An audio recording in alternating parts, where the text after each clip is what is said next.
Testing, testing, testing. Looks like we're live right now. Well, as you know, my name is Matthew Alexander Flash, and for the most part, you guys know who I am already. I am a multimedia fine artist that has been dabbling in the metaphysics, dabbling in the sciences, dabbling in psychology, entrepreneurships, a lot of the five aspects of creation. You know, call me obsessive, call me persistent, call me, what's the word?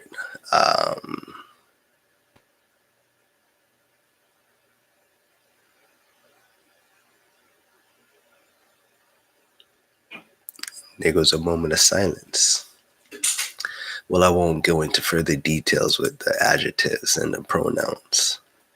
But like I mentioned in one of my previous videos, one of my biggest, inspirations growing up, just exiting college or just leaving high school, was a person named or a being named Hermes Trismegistus, the thrice greatest Hermes, the name given by the Greeks to the Egyptian god Thoth, or Tehuti, the god of wisdom, learning, and literature.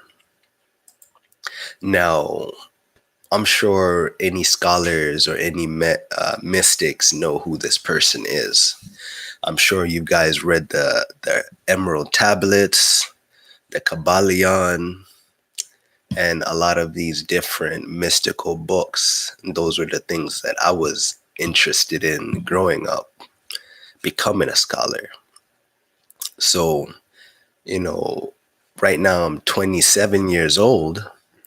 And in my experience, I found that society, especially Western society, even though civilization is based on principles talked about by some of these ancient beings like Tehuti, Thoth, Hermes Trismegistus, Plato, what's the other guy's name? Aristotle, and who was Plato's teacher? Let me look him up again. Plato's teacher. Google search real quick.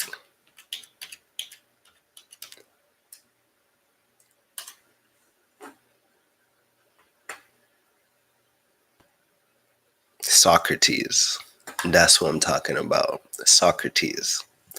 Even though our Western society are founded by some of these mystic, very weird,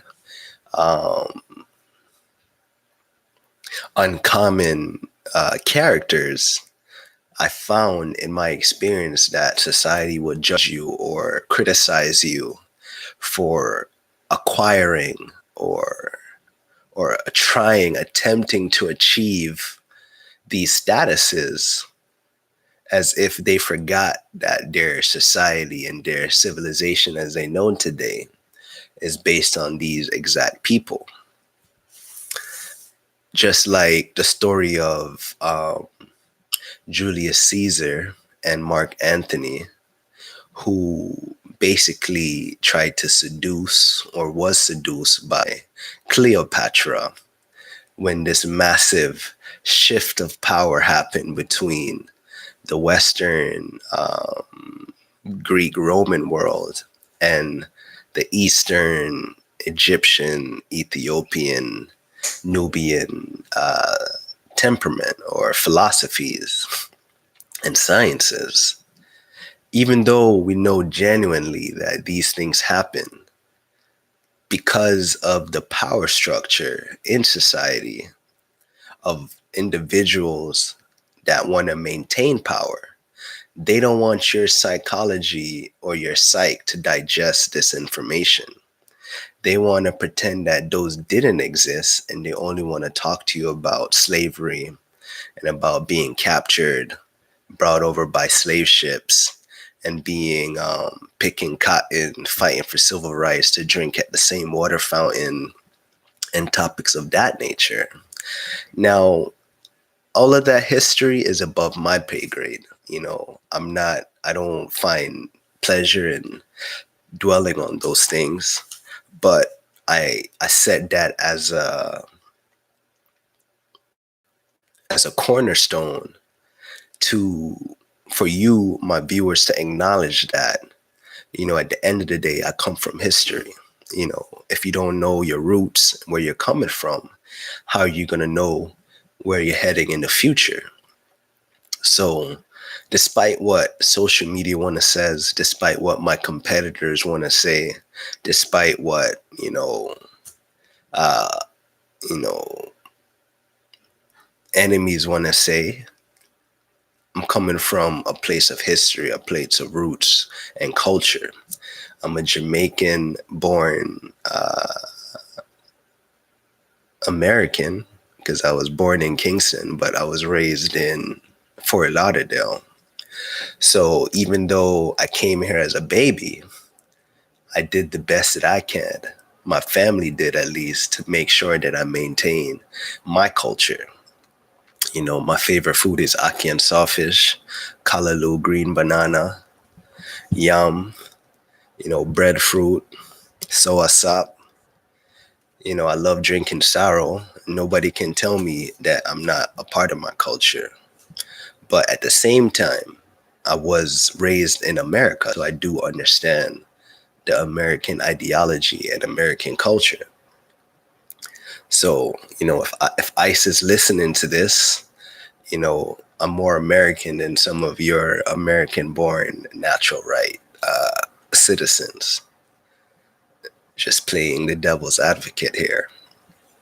But realistically, let's get more into me personally, because, my business, Flash Arts Incorporated, I started, roughly in between 2010 and 2013. Maybe the official date might be 2013 when I officially got incorporated with the state of Florida. But for the most part, I've had that fictitious name, doing business as name, for as long as I've known, since I was a 7th grader, middle schooler. Now, speaking astrologically, my ego, or my sun consciousness, relies in Scorpio.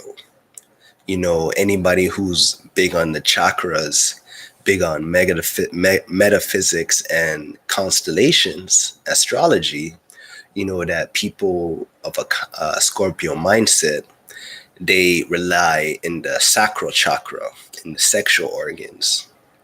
Now, I was fortunate enough to have teachers to share some of these hints and keys to me, and that's what I've built off over the years. And being a Scorpio, my ego lies in my sexual organs. So I might be arrogant, or obsessed over my penis, or obsessed over my ability to perform sexually, like most men are, or probably more than most men are. But at the same time, that doesn't define me, because I have, 6 other chakras that I can dwell on, or I can choose to consciously develop. Now, the reason why I bring up being a Scorpio is because Scorpios, from what I've been given, have 3 phases in their development. They have first phase being a snake. They're literally crawling on their bellies. They're of the lowest of the lowest of the lowest of the creatures. Because, biblically, the serpent was cursed to crawl on his belly. But even though that serpent was cursed, he was also given a gift, because which animal can focus more than the serpent? Or which animal is wiser more than the serpent? Why is that? Because the snake was casted down so low, it had no choice but to grip itself and to be keen and wise, because otherwise you'd have every single animal, every single creature in the universe stepping all over it. So it had to develop some wisdom.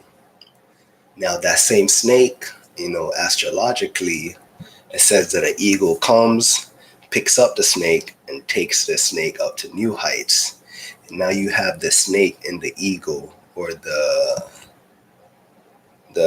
falcon's talons, and now it's seeing the whole world from an entirely different perspective.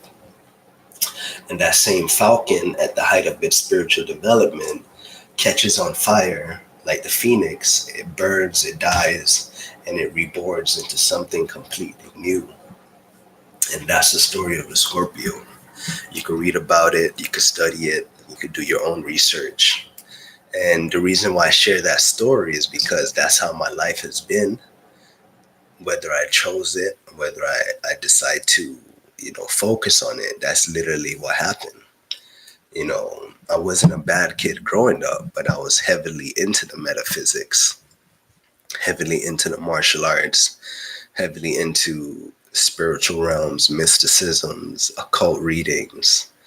And when you dwell in those realms, it literally exposes you to energies and phenomena that you may or may not be ready for. So if you're a Scorpio coming up like I was, then, I challenge you to tread those waters and those dark, scary places bravely, because, there is light at the end of the tunnel, at the end of the darkness. And, you just got to be girdled, and you got to have a strong spiritual mindset. Now, going back to the sacral chakra, if you ever watched the movie Crouching Tiger, Hidden Dragon, which is one of my favorite movies, it's about a scholar warrior that spends all his time trying to reach nirvana and transcendental states. And at the height of his training and development, he realized what he wanted more than nirvana and transcendence was to be in love with, the woman of his dreams, who was more earthly and more socially integrated than he was. Even though he was well known, for lack of better words, he didn't have the romance life that he basically sacrificed his romance life to achieve these transcendental states. Now, in my life, unfortunately, I felt that I've gone through the same things, because I've dated some very beautiful women. I've dated supermodels, some elite supermodels that traveled all over the world. These were literally blood goddesses, flesh and blood goddesses. You can't get no more goddess than this, you know what I mean? And I've dated many girls. I'm not Hugh Hefner.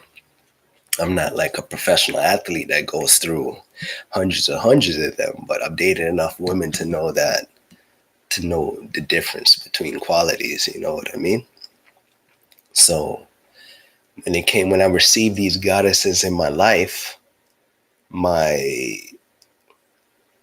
unconscious or immature consciousness was focused on the grass being greener on the other side, meaning I was dwelling more into the future and dwelling more into the past than I was into the present. Now, I warn anybody following me against this, because dealing with the metaphysics require a lot of energy and an abundance of energy. If you're dwelling in the past and you're dwelling in the future, there's a small chance that you have enough energy to manage what's currently present. And that's why in martial arts, the whole thing is meditation, conscious movement, and deep breathing. so that way your spirit and your mind and your Shen and your Jing, or your Jing, Qi, and Shen, so that way they can be present, and be what you would call condensed, or I want to use the word condense, but there's another word I'm looking for, but I'll leave it at condense. You want it to be condensely present. You want it to be full. Now, going into Scorpios, that Scorpios sting. I've stabbed members that made them want to cut me off. I've said things to associates and, other people that made them, become my rivals, and what for it. But do I regret it? No, I don't regret it. Why? Because, like I said, there's always a light at the end of the dark tunnel. You just got to be persistent and open to receive that light. So, Scorpios, sexual chakra, sacral chakra. Most of my lovers, most of the women that I fell in love with, at the time I fell in love with them, I was giving them hopes and dreams and promises about the future, or either dwelling on the past. So I was a horrible lover in that respect, because, hold on a second.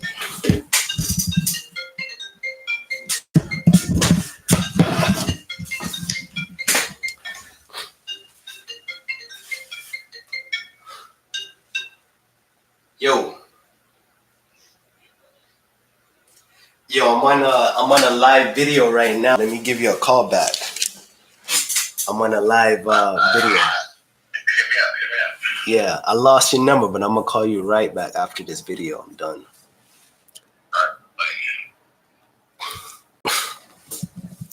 Yeah, so back to this. Dating these goddesses, even though it's in a Scorpio dream to have, the best sex ever, what I didn't realize at the time was that the energy that I was using to pursue entrepreneurship, meditation, martial arts, it took away from me being in the present moment, and that makes lovemaking horrible.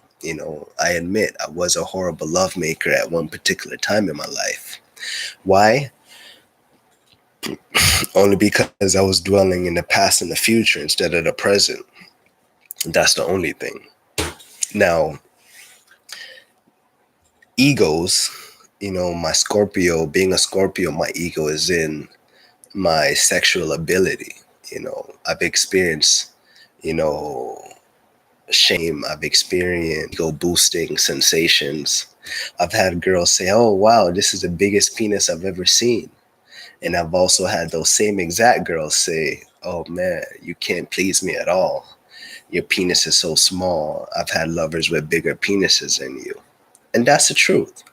A girl would come to you one day and say, "You have the biggest penis." And then the next day, that same girl is saying, "Your penis is nothing." And in my youth, or when I was younger, maybe a year ago, or maybe a couple of months ago, that really hurt me, because I'm like, damn, you telling me that I'm not a Scorpio, I'm not the loving king that I want to be. And then after, some previous relationships, I realized that it's all spiritual. Even though we have a physical body and we have a mental body, at the height of existence is spiritual, meaning that you're going to be tested at certain points in your life to see whether you are worthy to receive more light. Because if your consciousness, or if my consciousness specifically, was so caught in my sacral chakra that I can lose my power or lose my sense of worth based on what some outside source says about my penis. If I lost my worth because of that, then I'm not worthy for nothing in the spiritual realm. I'm not worthy for not one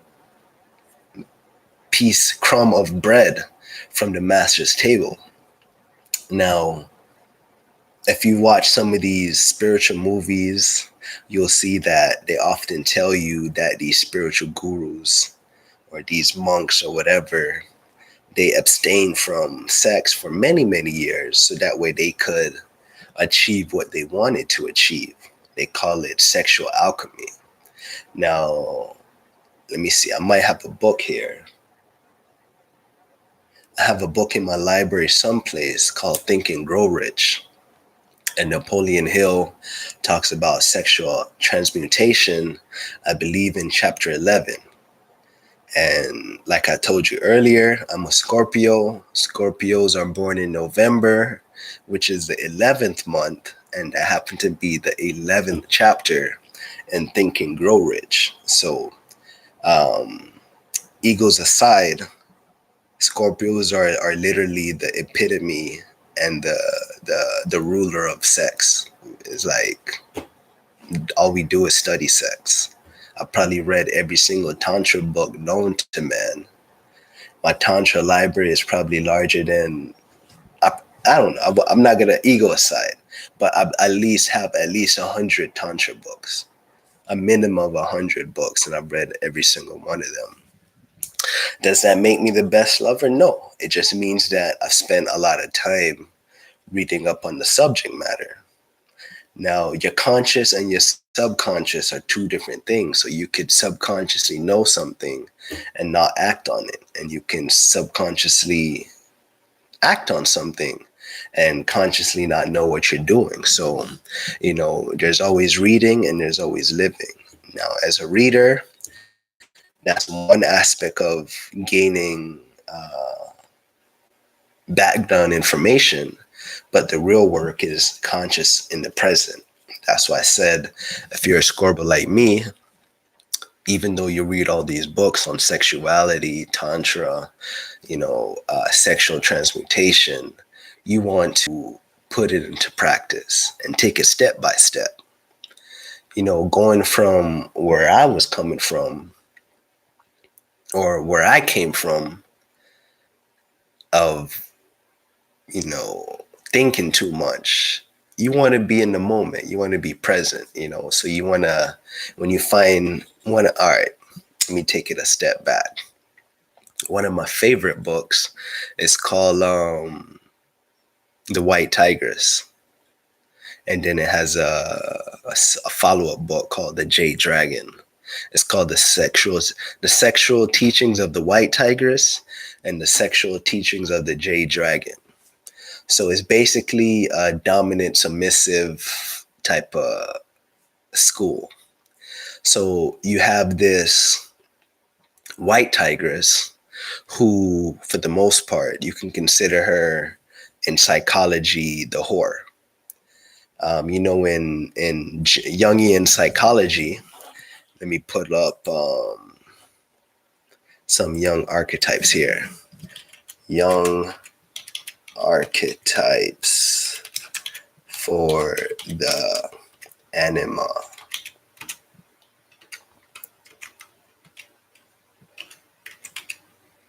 And the only reason why I'm using Jungian terms is so that way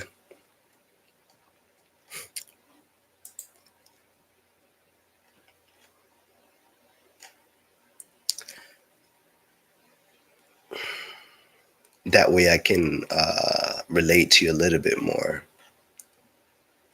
Hold on, give me a second. Let me pull it up on the computer.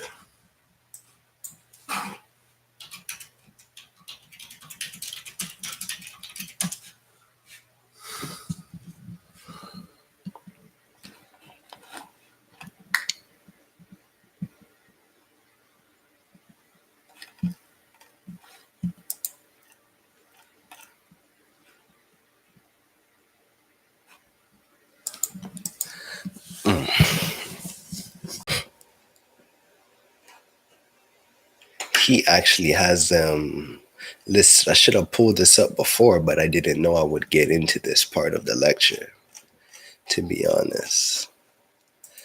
But maybe in this follow-up video, we'll jump on it.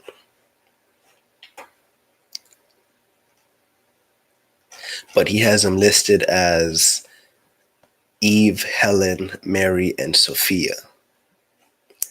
So basically, I believe one of them is the virgin or the maiden.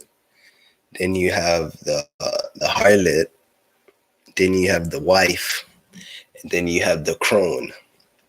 So you have these four archetypes of the female that a man will attract at different phases in his life. When just leaving out of college, I attracted a virgin. While I was in college, fucking around and not being the best boyfriend I can be, I ended up meeting the harlot. Why? Because harlots are they sexually know what they want, you know what I mean? So at that age or at that phase of my life, I'm looking for the harlot because I'm looking for fun, I'm looking for pleasure and ecstasy and all those delights. Then once I found the harlot, now the hard part is how do you get that harlot, or how do you build your sexuality up enough so that way the harlot now becomes the wife? Because once the harlot becomes a wife, then you guys both can grow spiritually to where the wife now becomes a crone, the wise old witch, and you become the jade dragon, or the sexually dominant masculine jade dragon that every martial artist acquire or aspire to be. So that's what happened in my life. These same harlots, no judgment against them, but if you're not willing to be devoured by the white tigress, meaning if you're not willing to experience what it's like to be seduced, you will never know what it's like to be seduced, and you will never know how to seduce someone. So I say that only because I know there's a lot of Scorpios out there, or a lot of green dragons, that's what we call them out there, that would like to be the best sexual being they could be, but maybe they have some challenges. Maybe they have erectile dysfunction. Maybe they have a small penis. Maybe they have a lack of experience. Or maybe they're just sexually, what's the word? Uncertain about themselves. Now, just to emphasize, I am a straight, you know, heterosexual male, meaning I mainly or I only have sex with women. I have been teased, I have been judged otherwise, just being real. One time I had an art gallery in, what's it called? Wilton Manors, or at the edge of Wilton Manors. And, being ignorant at the time, I never knew about that area. I'm sitting here with the art gallery thinking I have I'm making progress in life. And next thing you know, I'm getting a whole bunch of homosexual patrons. Now, no hate against them, but that's not the energy particularly that I invite into my sphere. Now, if you ever been anywhere in society, especially in the professional world, you're going to come across sexual types that you don't necessarily favor or agree with or integrate with entirely, but you got to be confident in your own sexuality. Just because I've been in an area with the high population of homosexuals does not make me a homosexual. If I've been catfished by a homosexual, yes, I've met women before that I thought were women and they were men.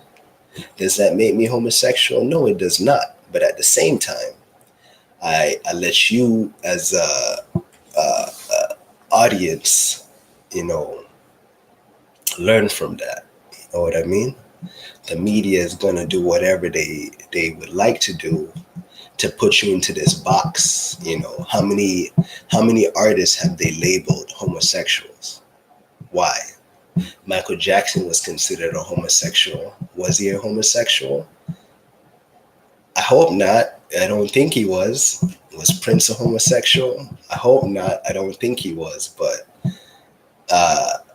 I bring up these artists because you can be talented, you can have progress in life, And if you are success minded, if you read Think and Grow Rich, then you know that sexual transmutation is the art of the game. I did not achieve my thought process. I did not achieve my network process. I did not achieve my spiritual understanding without first achieving some sort of sexual understanding. And I'm just being frank with you. I tried doing seminal retention. I've tried doing tantra. I've tried doing what you call, sex manifesting, or what do you want to call it? I think that's what you call sexual transmutation. But that's basically where, like an artist and their muse, you use that eroticism or that desire for sex, and you transmute that into entrepreneurship endeavors, problem solving, innovation, writing stories, music, etc. That's what I've used. Sexual transmutation. That's the truth about it. And the reason why I bring up this story about Wilton Manors is because you never know what can come into your sexual sphere.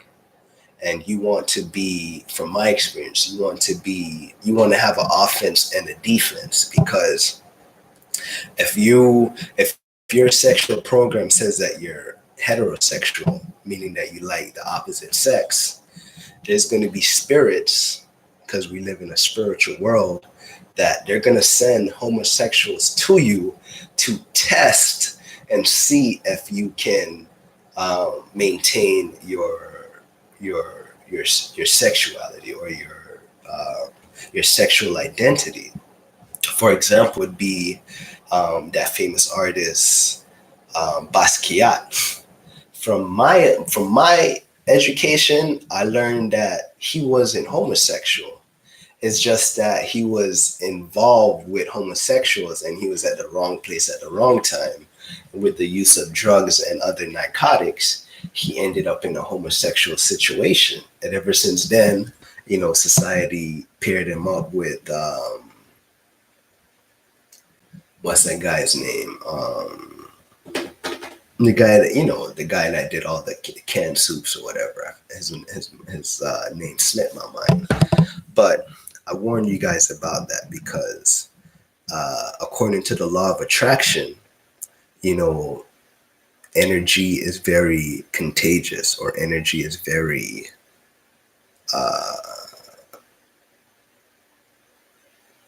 effective when it comes to your network. So if you know that you are doing this work, you want to put yourself in an environment where it's conducive to your sexual growth. And, if you watch a lot of pornography, you can watch a lot of porn, but it's going to affect the way your energy is with real women. So I say, if you watching porn, you want to watch less porn and find more arousal in regular average day women, because when you go to work, when you go in society, you're not going to be in a typical porn environment. So it's unrealistic. So you want to be conscious in the moment, not dwell on the past, not dwell on the future. So you don't want to be thinking about the porn video that you watched last night. You don't want to be thinking about the porn video that you're going to watch tomorrow night. You want to be thinking about, damn, that woman right there that I see across the street, clothed in her natural garments, she's so curious. I mean, I'm so curious about the way she looks and who she is as a person, and the way that she fits in her current clothes. I want to see more of her. You know what I mean? I want to see. That's where the mystery comes in. I want to see how she unfolds. You know what I mean? I want to see more dimensions and more views and more angles of her. And that's where you want your sexuality to grow from. And that's from my experience, because when it comes to the porn industry, if you're a porn star or if you're in the film industry and you're seeing hot girls and hot video vixens all day long, then that's the environment you live in. But unless you grow to that sexual height, it doesn't make sense to jump the gun.